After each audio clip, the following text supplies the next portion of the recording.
Praise the lord. అందరూ ఎలా ఉన్నారు? దేవుని వాక్యం చదవాలని ఎంతో మందికి ఆశ ఉంటుంది, కానీ టైం కుదరట్లేదు కదా. అందుకే మన ఛానల్లో ఆడియో బైబిల్ స్టార్ట్ చేసాం. చాలా మంది చదువు లేని వాళ్ళు ఉంటారు, చదువు వచ్చి టైం లేని వాళ్ళు కూడా ఉంటారు. ఇలా ఉన్న ప్రతి ఒక్కరికి వాక్యం అందాలన్నదే మా చిన్న ప్రయత్నం. Let's do this. Praise the lord everyone. ఈరోజు మనం సామెతలు 27వ అధ్యాయం ధ్యానించుకుందాం. రేపటి దినమును గూర్చి అతిశయపడకుము. ఏ దినమున ఏది సంభవించునో అది నీకు తెలియదు. నీ నోరు కాదు అన్యుడే, నీ పెదవులు కాదు పరులే నిన్ను పొగడుదురు. రాయి బరువు, ఇసుక భారము, మూడిని కోపము ఆ రెంటికంటే బరువు. క్రోధము క్రూరమైనది, కోపము వరద వలె పొర్లునది. రోషము ఎదుట ఎవడు నిలవగలడు? లోపల ప్రేమించుట కంటే బహిరంగముగా గద్దించుట మేలు. మేలును కోరి స్నేహితుడు గాయములు చేయును, పగవాడు లెక్కలేని ముద్దులు పెట్టును.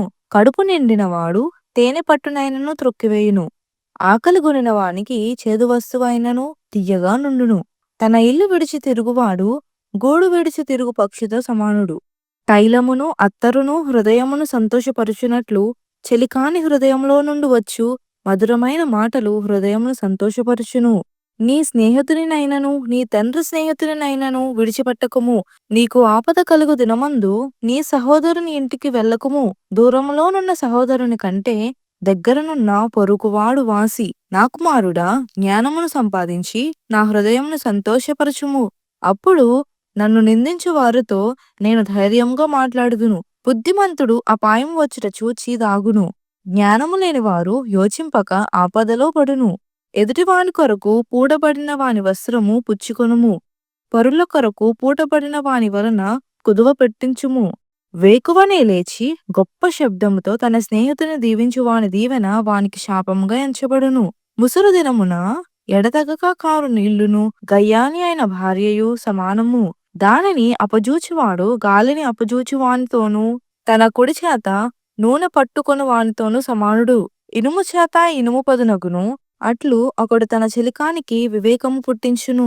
అంజూరపు చెట్టును పెంచువాడు దాని ఫలము తినును. తన యజమానుని మన్నించువాడు ఘనత నొందును.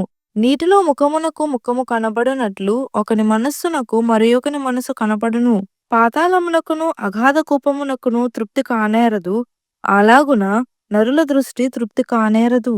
మోస చేత వెండికి, కొలిమి చేత బంగారును, తాను పొందిన కీర్తి చేత నరుని పరిశోధింపవచ్చును. మూడిని రోటిలోని గోధుమలలో వేసి రోకట దంచినను వాని మూడత వాని వదిలిపోదు. నీ పశువుల స్థితి జాగ్రత్తగా తెలుసుకొనుము. నీ మందలయందు మనస్సు ఉంచుము. ధనము శాశ్వతము కాదు, కిరీటము తరతరములుండునా. ఎండిన గడ్డి వామి వేయబడెను, పచ్చిక కనబడుచున్నది. కొండగడ్డి ఏరబడి ఉన్నది. నీ వస్త్రముల కొరకు గొర్రెపిల్లలున్నవి. ఒక చేని క్రయధనమునకు పొట్టేళ్లు సరిపోవును.